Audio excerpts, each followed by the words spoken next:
ঈদ উল ফিতরের নামাজি ভাইদের প্রতি একটি বিশেষ ঘোষণা। এত দ্বারা পবিত্র মাহে রমজান জুড়ে 30টি রোজা শেষ হয়ে যাচ্ছে।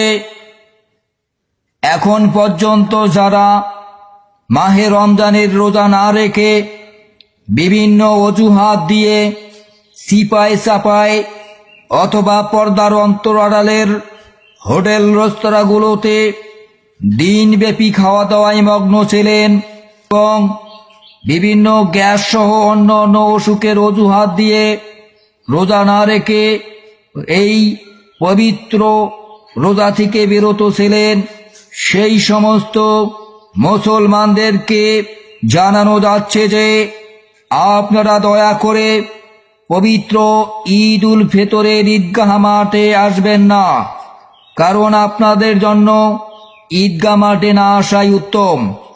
আপনারা ঈদগাহ মাঠে এসে প্রকৃত নামাজীদের জন্য জায়গা সংকটে ফেলবেন না। আরেকটি কথা, আরও যদি কেউ সুদারু ঘুষারু কেউ থেকে থাকেন, সুদের টাকা দিয়ে গোস্ত পোলাও খেয়ে রোজা থেকে থাকেন, সেই সমস্ত মানুষদের প্রতি জানানো যাচ্ছে আপনাদের জন্য আজকের ঈদের নামাজ নয়। অতএব আপনারা ঈদের নামাজ থেকে বিরত রাখুন। আদেশক্রমে মাঠ কর্তৃপক্ষ।